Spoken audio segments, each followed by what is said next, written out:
nothing much more to know. But the more we know about Krishna, the more we actually want to hear about him.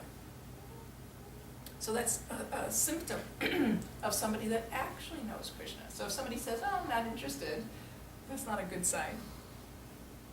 So the question is,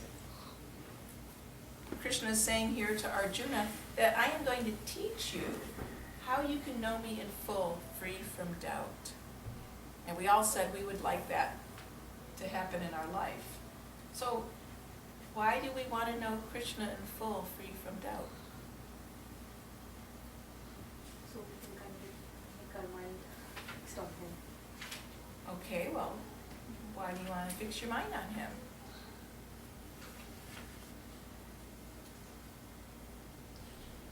Material world is temporary, and then though it's not our place, we have to go back to him. That's our constitution. Yeah.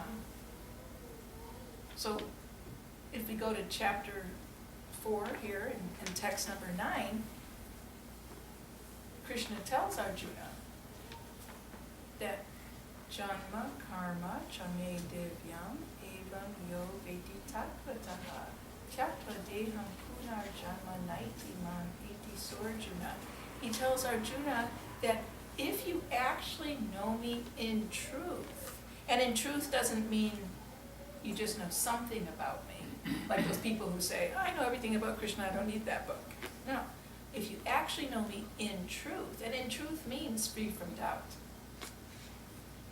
that if you actually know me in truth, then upon leaving this body, you will not take birth again in this material world. So that's actually the prerequisite, a qualification that one has to be equipped with. We cannot think that, oh, I know about Krishna. You know, maybe I grew up in the culture, I've been educated, so I know about Krishna. Therefore, you know, my liberation is guaranteed. That's not what Krishna says. He says, if you know me in truth, then such a person does not take birth again in this material world. So then what does happen to such a person? It's not that our goal is just, I don't want to take birth again, I want to be saved. That's not really the ultimate goal. But then Krishna also says later, at the end of the Bhagavad Gita, if we go to 1855, Krishna is saying there that how we can know him in truth. Bhaktyamam abhijanati yavan yash chashmi tatvataha tato mam tatvato yatva vishate tad anantaram. That when one actually, he's saying that by pure devotional service, one can actually know me as I am, the Supreme Personality of Godhead. And twice in the verse, the word tyaktva is used. Tattvataha, in truth. Right? In the second line, and in the third line. Tattvataha, and again, tattvataha. One who knows me in truth, then he can enter into my spiritual abode and be with me. So, what is preventing us from knowing Krishna in truth?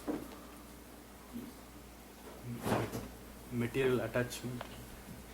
There's material attachment, our mind, okay, I want to enjoy wanting the to life. enjoy. This life.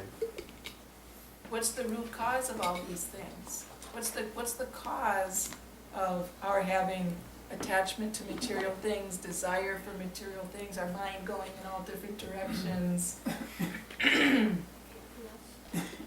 There's lust, there's so many bad qualities. What's the underlying cause? We want to be separate from Krishna. You want to be separate from Krishna. Enviousness. We're envious of Krishna. We think we are this body. We think we're this body. Yeah, what's the foundation of all this? Doubts. Doubts is the foundation. says, listen how you can know me in full or in truth, free from doubts. In other words, the two positions are diametrically opposed. They're opposite. Right? Just like the opposite of up is down. Right? The opposite of cold is hot.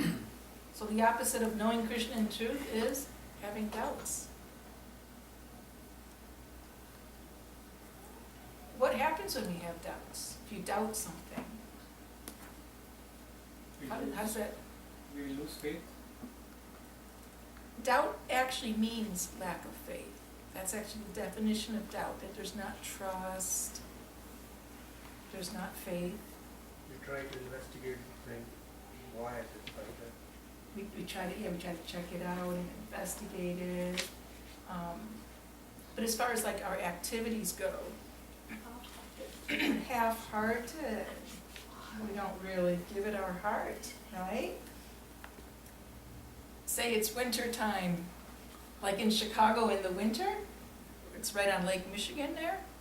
So when we have a really cold winter, the ice on the lake, the water of the lake at the top will freeze and form a layer of ice. And when it gets really cold, the ice really forms nicely. It'll get some inches thick, you know. And when it's thick enough, you can go ice skating on it. Because it's so thick you won't fall through. But if there's just a thin layer of ice, and you try to go ice skating, not a good idea, because you're going to fall through the ice, right? And freeze to death and drown in the cold water. So one has to make sure that the ice is really thick before they go out there with their 150-pound body and try to go ice skating. So if I invite you, hey, let's go ice skating on Lake Michigan. It's December, it's winter, let's go ice skating on Lake Michigan. And you come to Lake Michigan with your ice skates and you're looking at the ice and you have some doubt. Because you know, if the ice is actually thick, it looks white color. You know, like when you get ice cubes from your freezer, you can see through them, they're clear, because it's only maybe 1 inch. But when ice is actually thick, you can't see through it, it looks like it's white. So if I invite you to go ice skating on Lake Michigan, and you come and, where's my water bottle? And you come to Lake Michigan and you have some doubt about whether that ice is really thick enough, how's that going to translate into your action? What's going to happen? You check if the ice is deep enough. Yeah, you might go like this and test it, but what if, like, you know, you still can't really tell, because you're not expert, you're not so sure. Stand on it and then go back. Oh, really? Okay, Siddharth's going to be brave, and he's just going to say, I'll risk my life, and I'll stand on it and see if I fall in. People who aren't so brave, what would they probably do? They won't try. Go step on it. They probably won't go. You'll hesitate. If you don't trust that the ice is thick enough, or you don't trust that my judgment, when I say, oh yeah, it's okay, let's go ice skating on Lake Michigan, you might not trust my judgment. So due to that lack of trust, or that having some doubt, you're not gonna go ice skating. You're gonna hesitate. You're gonna hold back. Excuse me. You'll just go sit in the chair or something. Similarly, what is our problem? Why are we not full-heartedly with, just busting out with enthusiasm and energy and excitement, 24/7? Why are we not just completely fixed in the devotional service of Radha and Krishna? Because we have doubts. Doubts are the only thing that make you hesitate. Doubts are the only thing that make us give excuses. Doubts are the only thing that causes us to think that, oh, maybe something else is more interesting. Like, I invite you to Lake Michigan to go ice skating, and you're a little bit embarrassed or shy to admit that you're scared. Siddhartha's not like that. Siddhartha's very like, I will put my whole body right on the ice, see if it's strong enough, you know. But the rest of us were, you know, as you get older, you get a little bit more fearful of death, you know. So the rest of us, but you don't want to admit, like, because here I am, I'm all brave to go ice skating on Lake Michigan, and you don't want to admit that you have that doubt about the strength of the ice. So then you say, but the doubt causes you to say, oh, well, actually, I'm feeling hungry, so I'm going to go home and eat lunch now. And you can skate and have fun, and I'll see you later. We make some excuse why I don't go skating. We hesitate. This is actually the cause. Remember I asked why we don't, or what was the cause of our not being fixed in Krishna's service, and you all came up with very good answers. All those very good answers have beneath them the existence of doubts. Because I doubt, deep down inside, I doubt. Maybe a little more externally, I don't seem to have those doubts. Because, you know, hey, I'm an initiated devotee, I've been doing this for so many years. I'm like totally convinced about Krishna, you know? I'm a Krishna Bhakta, right? So if I ask you questions, oh yeah, I can rattle off the philosophy, and I can preach to people that you shouldn't worship this person and this demigod, or follow that path or that, you know, Krishna's it, and that the be all and end all. So maybe intellectually, we may feel we are convinced. But the symptom that our heart is contaminated with doubts that perhaps we're not even like super aware of is that we find ourselves having attraction to or attachment to material things. We find we're not full-hearted in our devotional service, just kind of like, oh yeah, I'm supposed to do this today, let me offer the food, okay, let me do this, let me chant my rounds, la-di-da, Hare Krishna, Krishna Krishna, Hare Ram, Hare Ram. Our mind is going in different spheres and directions. It's all due to underlying doubts. And it doesn't just mean like philosophical doubts, like I'm not sure Krishna is God, I'm not sure if Krishna is real.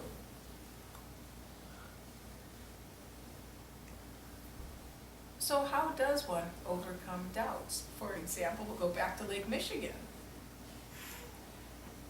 We have some doubt whether the ice is actually strong enough to hold my body, and plus all the bodies of all the other skaters on it. So how will I ever know? How will I overcome that doubt, in other words? How will I overcome my doubt that, like I remember, some people are scared of flying in airplanes. They've never flown in an airplane, and they refuse to fly in an airplane because they have some doubt that how can this tin can that has a little motor on it and some wings, how can this thing actually safely and comfortably propel me from like America to Europe over the Atlantic Ocean?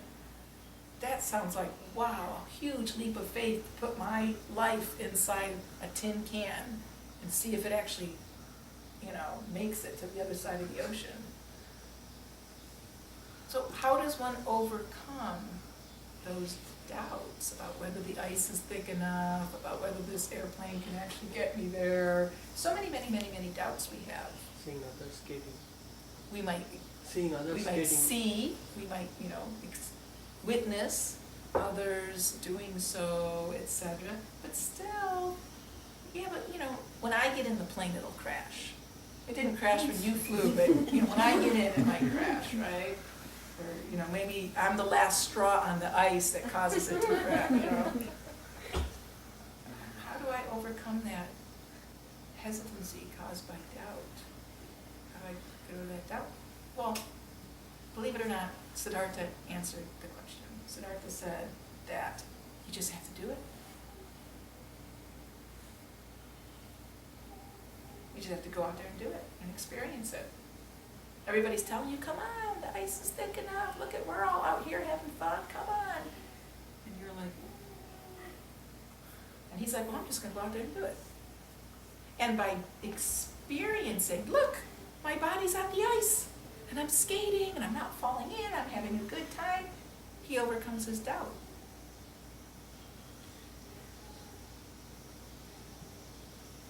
So the question then is, at what stage in our devotional service, in our devotional life, like, how does it happen? Where does it happen? When does it happen that we overcome doubts in Krishna consciousness and are now, over that hump, and we actually enter the realm of where Krishna consciousness is just doubt-free. We know Krishna in truth, we're doubt-free, and we can just go forward 24/7, smooth sailing, just blissfully engaged in Krishna consciousness. At what point, when oh when will that day be ours? We perform practical devotional service. We perform practical devotional service. Okay, well, some of us have been performing practical devotional service for decades, and we still don't feel like we're at the platform of being completely free of all doubts. We're not like swooning in ecstasy in Krishna consciousness 24/7. That's part of the formula. But at what point? After 1 year, after 1 decade, after 1 lifetime? At what point? Krishna's actually, Surrender. we have to surrender. Okay, well, I've been practicing surrender.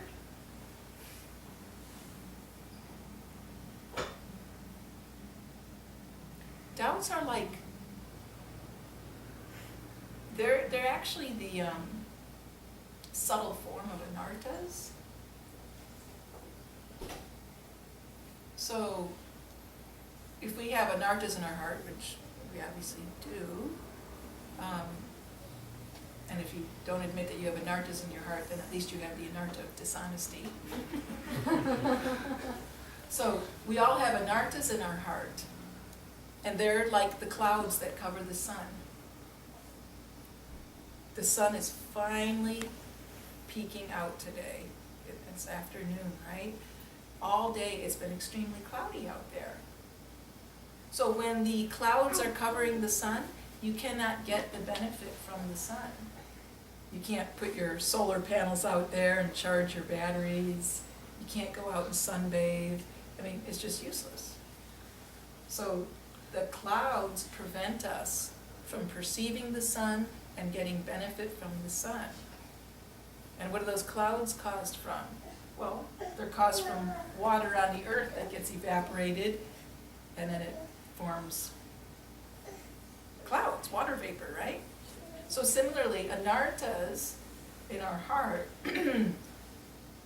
it's the anartas which are preventing us from perceiving Krishna properly and from benefiting from that relationship that we can have with Krishna. And what are the anartas caused by? These attachments and bad habits and bad qualities, etc., etc. They're ultimately caused by the doubts that are in the heart. So at what point in our devotional progression will we be doubt-free? Not debt-free. Debt-free is also good, but we want to be doubt-free. Everybody's concerned about being debt-free, right? Oh, when am I going to pay off my mortgage? When am I going to pay off my student loans? What we really want to be is doubt-free. So at what point in our progression will that happen? When you're 100% detached from the material life. Yes. And when will that happen? You come to the state of Nishtha. Okay. Divyangi wants to propose Nishta. Anybody else want to propose? There's different stages in the progress of bhakti. You were close. Very normal answer. Krishna says it in the verse. Let's go back to the verse. Go to 7:1. Krishna actually reveals in this verse what stage of progress we have to achieve in order to be doubt-free. Somebody please read. Well, let's all read the Sanskrit together. It's chapter 7, text number 1. Let's go back to the Sanskrit and let's chant the verse together. Shri Bhagavan Uvacha Maya Sakta Manaparta Yogam Yunjan Madashraya Asamshayam Samagramam Yatavyasya Shritashtu. What did Krishna say? What stage we have to be in? Asakti. See that? My asakta mana parta. My asakta. That's Ruchi Vinasakti. So first stage is Shraddha. There's 9 stages in the maturation of bhakti, or the maturation of our faith. The very first stage is Shraddha, means I have some faith, some trust that maybe there's something interesting about Krishna consciousness. Maybe these people have something worthwhile to teach me. So due to that initial immature trust, just like a fruit, a mango, it's a mango from the very beginning. As soon as it appears on the tree, it's just very, very small, and it's dark green, and it's rock hard, right? But it's a mango. But you come back so many weeks later, and it's big, golden, juicy, sweet, soft. That's also a mango. So faith is faith from the beginning to the end. But at the beginning, it's called Adau Shraddha, the initial faith. It's like trust, a little bit of trust. Oh yeah, this Krishna consciousness might be interesting. Let me go learn something about it. So the next step after that initial faith is Sadhu Sangha. Let me go associate with the Hare Krishna devotees and see what I learned from them. Let me learn more about what they are, what they do, what they believe.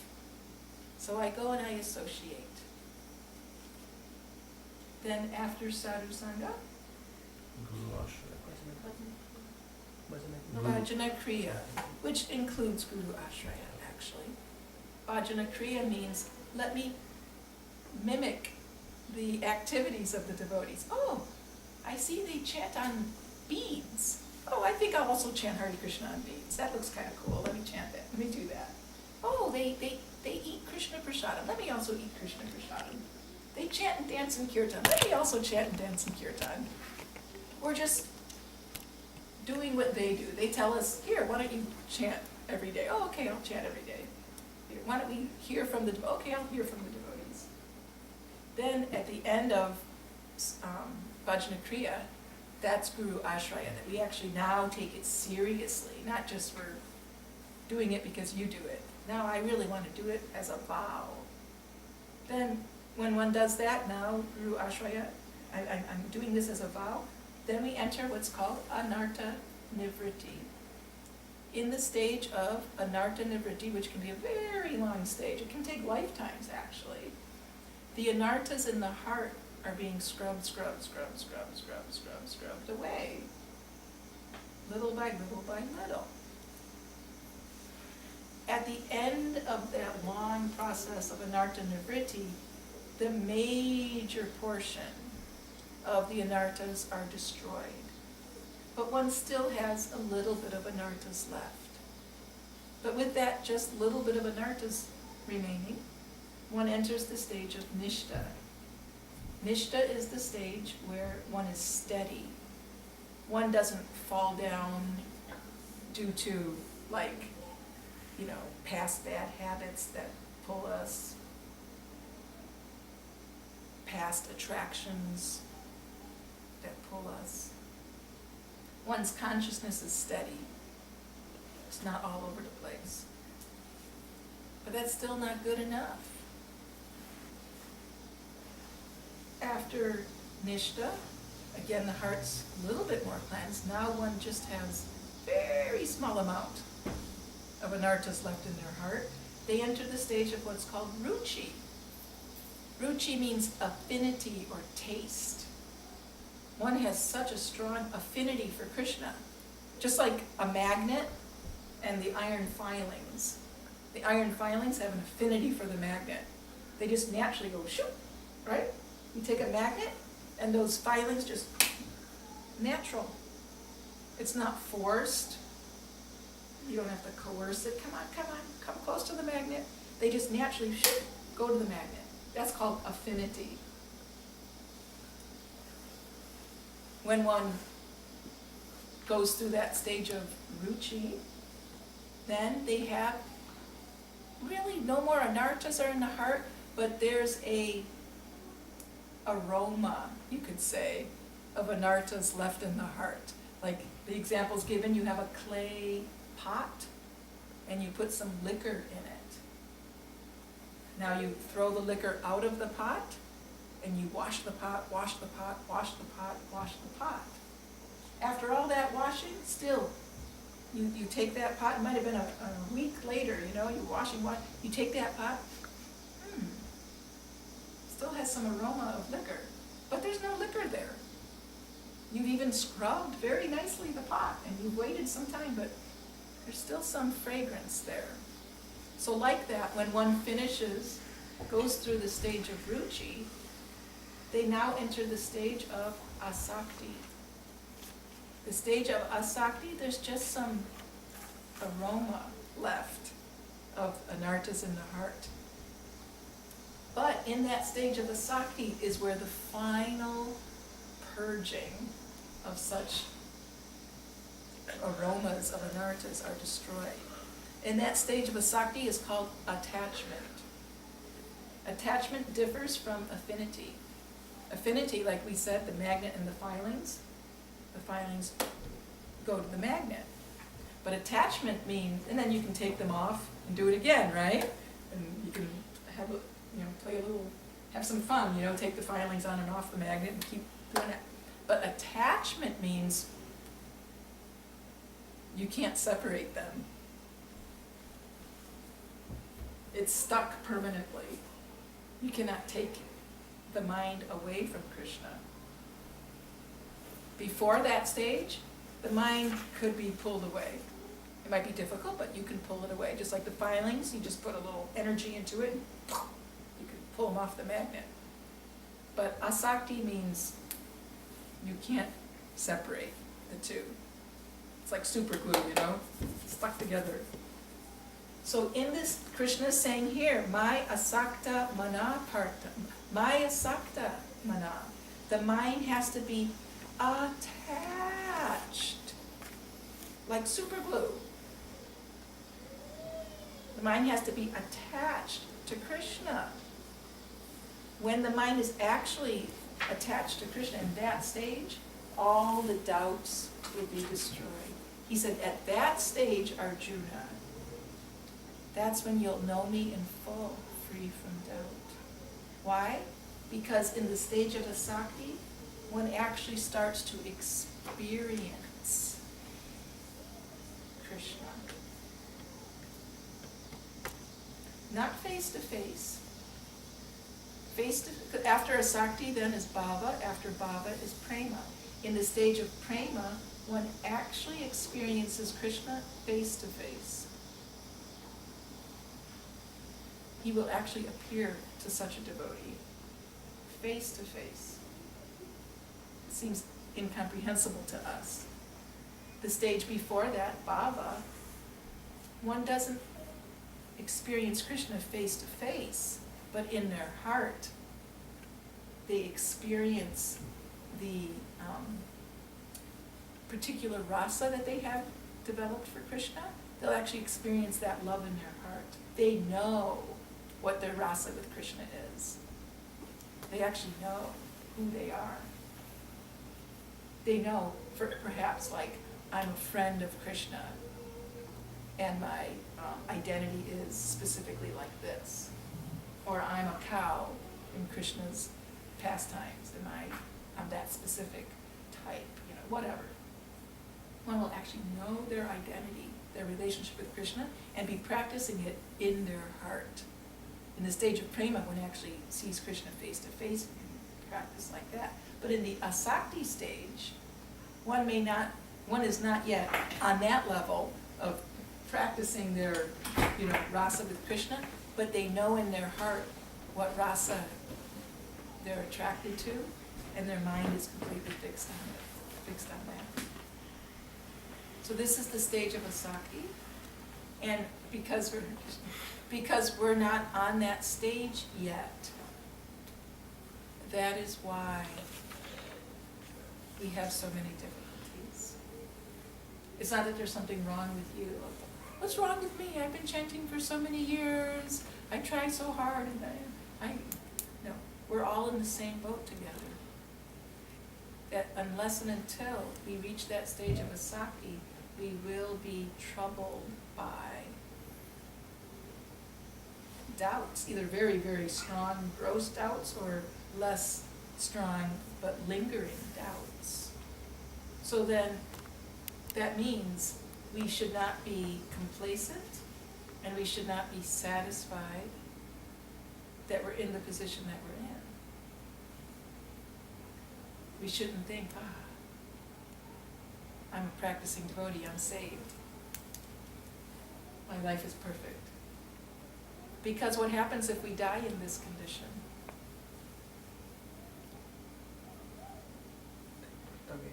We have to take birth again. But it's not because I am an initiated Hare Krishna devotee, chanting 16 rounds a day and doing everything properly for so many, many, many years, that it's guaranteed that when I leave this body, Chaktva-deham punarjanma, it's not so. Because what does Krishna say in that verse? He says, if you know me in truth, and knowing something in truth means experiencing it. I don't know in truth that ice we were talking about on Lake Michigan is good enough for skating. When I put my body on it and experience it, then I know it in truth. I don't know in truth that beautiful rose bush has a nice aroma by looking at it through the glass window. I have to go and smell it, then I know, and when I experience it, then I know it in truth. I'm convinced.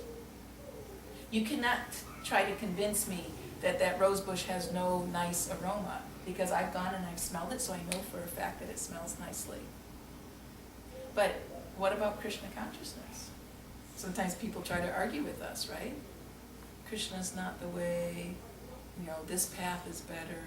You're probably being cheated, you're following false scripture, false gurus, and false sadhus, and sometimes we have a little difficulty defending ourselves or, debating with others. Why? Because we don't know Krishna in truth.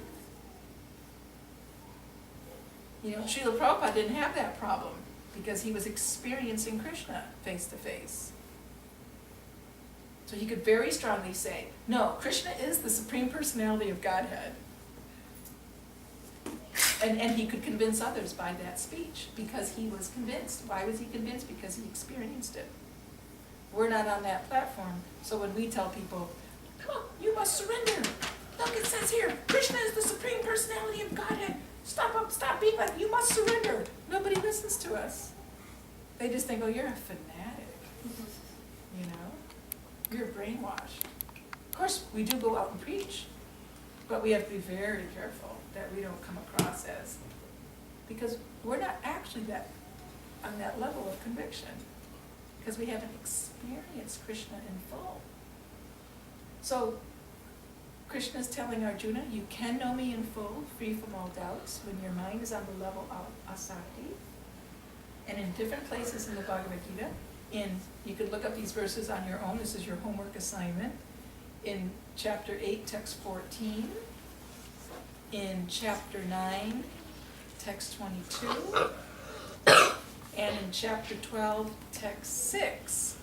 In all three of those verses, 8:14, 9:22, and 12:6, Krishna specifically uses the word ananya when he's referring to bhakti yoga, when he's referring to one's performance of devotional service, when he's referring to the concentration of the mind on Krishna.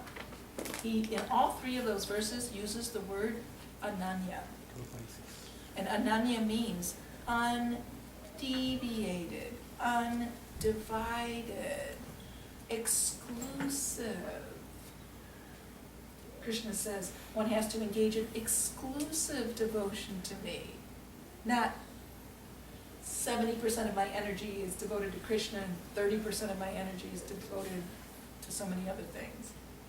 Krishna emphatically says exclusive devotion, undivided, undeviated, ananya bhakti. And that bhakti is what Krishna is referring to in 1855 when he says, Bhaktyamam abhijanati yavanyaschashmi tattvataha tattvamam tattvato yatva vishatetan anantaram. That kind of bhakti, if you're performing it, then you will know me in full, you will know me as I am, and when you leave your body, you come to me. So we don't want to leave our bodies before we're at that stage of bhakti. So Krishna says the process is hearing. So we have a few more programs this weekend, so maybe we can elaborate a little bit more on some of these topics, or get into other topics, but we'll just kind of terminate now for time reasons. But we have to hear, and there's a process for hearing. Hearing does not just mean academic hearing. Prabhupada in today's verse actually said one should not hear from an upstart who simply knows Bhagavad Gita by academic credentials. Right? So many people have translated Bhagavad Gita, written commentary on it, but it's just academic. They don't know Krishna. They just know Sanskrit. So they translate it into English or some other language and make some commentary, which means speculation, not a meaning. We don't want to hear from such sources. That's not the proper way. Because it will not lead to our becoming Asham Shayam Samadram, completely free from all doubts.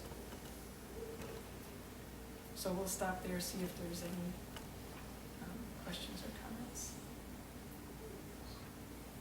Of course, Siddhartha doesn't have any questions because he already knows the process. Just do it, right? That's the slogan. Just do it.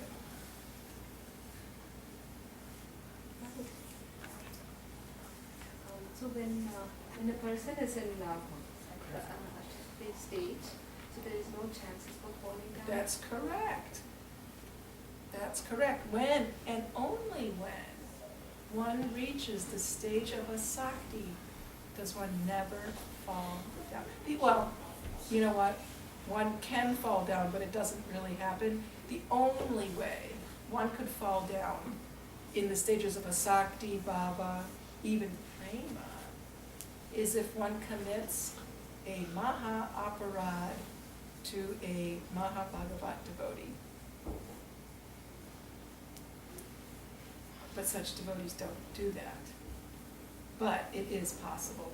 It's not impossible, but it's highly unlikely that they're going to make such an aparad if they're at that level, But that's the only thing.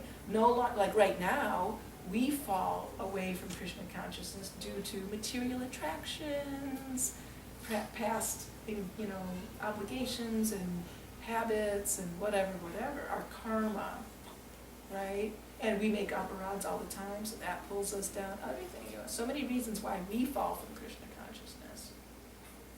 But when one gets to the stage of asakti, bhava, prema, only this making of aparad, particularly, nam aparad, but particularly the big one is to an advanced devotee. So therefore it behooves us to desperately want to get to that safe shore, Because while we're in the ocean, we're not safe. You might have a nice boat and everything looks all good, but you're not safe on the ocean. The Titanic, Ship. yeah, it's shipwrecked, right? And it was a huge, beautiful, big, expensive, safe boat. So there's no infallible boat while we're on the ocean. The only safe bet is get to the shore. So before we get to the shore, we're always in a dangerous condition. So similarly, until we get to the stage of asakti, we're in the red zone, you know? They put up the warnings like emergency level red, orange, yellow, right? So we're still in the danger zone. So you shouldn't like just hang out in the danger zone. Dally in the danger zone. Rather, we should get through it as quick as possible when we get to the shore. So we should hear these things not to discourage us in our Krishna consciousness. Oh wow, I'm still way back here, like close to the first shore. I haven't even like made it 50% to the second shore yet. You know, it's not, we don't hear these things to discourage us. We hear these things to put a little fire under our seat to get us moving. Because we're very comfortable in this seat, aren't we? But if somebody lights a fire under our seat, boom, we jump up and get moving. So complacency is our biggest enemy. And when we start practicing Krishna consciousness, the lower modes of material nature tend to recede, and the mode of goodness tends to be prevalent. And the mode of goodness is also our enemy, because in the mode of goodness, we become satisfied and complacent. We're comfortable. So we don't feel the urgency anymore. When we're suffering, we feel the urgency. I gotta get out of here. Help. But when all the symptoms of the disease have quieted, oh, I'm okay. Give me a bowl of ice cream. Let me enjoy. But the disease is still there. So we hear these things not to be discouraged, but to understand the science, and Krishna consciousness is a science. So we have to come to the level of asakti. And we might be very far from that, because we're still in the anarjana vritti stage. So we have to understand the science of how to most efficiently and effectively progress through the stages, and not think that I'm already at the goal. This is not the goal. We're still in the boat, you know?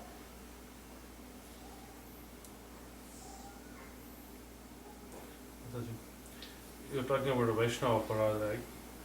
So what is exactly the definition of aparadha? Is it, I mean, causing some pain to the other devotee or discomfort, or? It can be verbal aparad, mental aparad, physical aparad. And depending on the level of the devotee that you're making the aparad to, you'll get a different effect. I mean, we're making aparads all the time. So We that's come into the association of devotees, of sadhakas, and we have to be very liberal and forgiving, because at every moment we're making aparads toward each other. You know, it's said that when you see a devotee, you know, you wake up and you go somewhere and you see a devotee. If your heart is not joyful upon seeing that devotee, that's a type of aparad. Oh, there's so and so, Prabhu. Right? If the heart's not joyful, why are we like that? Because we have some envy towards that person. We look at them materially, you know, oh, he's so obnoxious, or she talks too much, or they're like this, or they're like that. Our mind is our worst enemy. So coming into the association of devotees is our greatest gift, but coming into the association of devotees is also our greatest danger, because we can make aparads left, right, and center. So, but you know, who are we? So if somebody makes aparad towards us, it's not like a big deal, but we have to practice, and we have to help each other. How do we help each other? by being very forgiving. Don't take offense when somebody offends you or you think somebody offends you. Don't take offense. And practice apologizing when we make offense towards others. But the more advanced the devotee is, then when we make offense, we get a stronger reaction.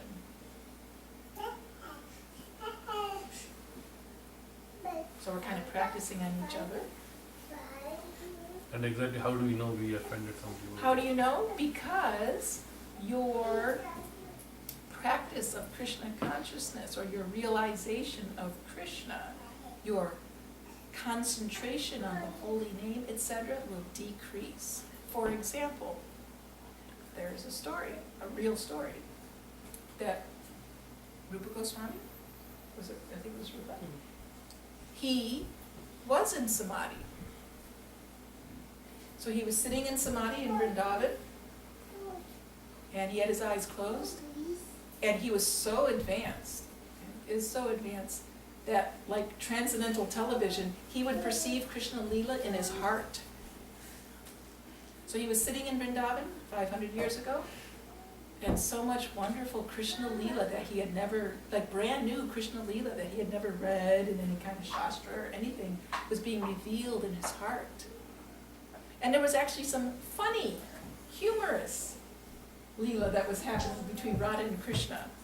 So while he was sitting there in Samadhi, some humorous Lila was happening in his heart, and so it made him laugh. So he's sitting there with his eyes closed, and he started chuckling because some humorous Lila was being revealed. Well, unbeknownst to him, while he was experiencing this Lila and chuckling, a Brahmana walked by. And this Brahmana apparently had some physical deformity. So he was like limping, not walking very nicely. So as he was walking by Rupa Goswami was in Samadhi and he was chuckling. The Brahmana thought that Rupa Goswami was laughing at him because he was walking with a funny gait. So the Brahmana felt very hurt. That, oh, this sadhu has laughed at me because of my physical condition, and he took offense. So he just kept walking. There was no interaction between the Brahmana and Rupa Goswami. Rupa never knew he was there. The Brahmana kept going. But immediately, just like that, Rupa Goswami's Samadhi terminated. He's sitting there, Radha Krishna Lila, he's chuckling, all of a sudden, oh, the TV just got turned off. What happened? And he opened his eyes, and what? And then he closed his eyes again and tried it. Oh, it's lost. Why did Radha and Krishna all of a sudden run away from my heart?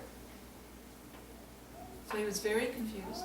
So he went then to his elder brother Sanatana Goswami, and he told him what happened. Like, there was a short circuit or something, but the transcendental television just shut off. And Sanatana Goswami said, oh, that's impossible to happen.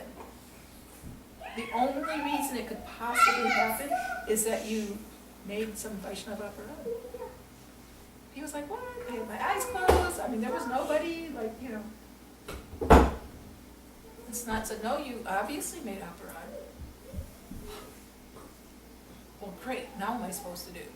Well, you have to apologize to the person that you did aparadha. I don't even know. There was nobody around. How can I apologize? So Sanatana Goswami said, here's what you do. You advertise all throughout Vrindavan, you announce all throughout Vrindavan that tomorrow you're going to have a big feast. And you're going to freely feed everybody, and everybody is invited. Doesn't matter who they are, everybody's invited to the feast. And whoever doesn't show up, that's the person you offended. So he did this elaborate prasadam distribution, and there was one Brahmana that did not show up because he was offended, right? So then Rupa Goswami then understood who he had to go apologize to. So this is how we know we're making Vaishnava aparad, or Nam aparad in general, that we're not making any advancement. It's the same old, Hare Krishna, Hare Krishna, Krishna Krishna, Hare Hare, Hare Ram, Hare Ram. We're not getting a higher taste. How do you know the sun isn't rising in the morning?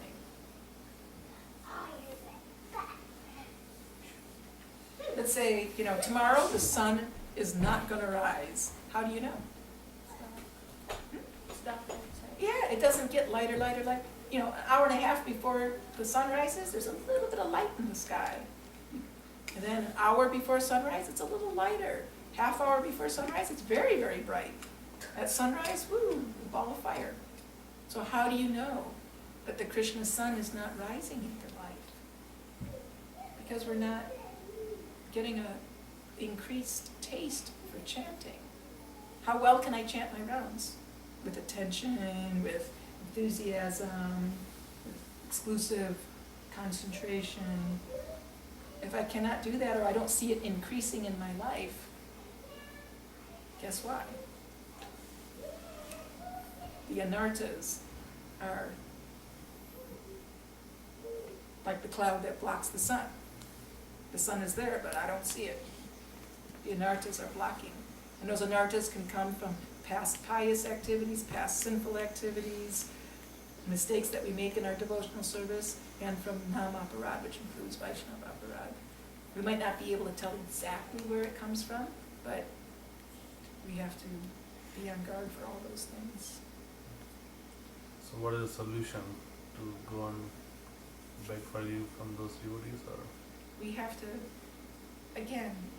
be liberal and generous and not take offense from those who offend us, but educate them how they need to perhaps adjust their behavior this way and that way. And if we're making offenses, we have to terminate those offenses and serve those devotees and apologize to the best of our ability and go forward. That's what Sangha is all about. We're all in it together. We're all rowing the boat together, so we all have to do our share of rowing the boat. Not that 2 or 3 of us row and the rest of us sit back and just are like dead weight in the boat, So we're all we want to go back to Godhead as a family. We can't just be selfish and I'm going to go back to Godhead and work really hard on my Krishna consciousness. If I'm really, working on my Krishna consciousness, I should be helping others. That's the sign that we're advancing. The sign that we're advancing is that I'm not happy just working on my own Krishna consciousness and going back to Godhead. I want my fellow devotees to progress along like one big family.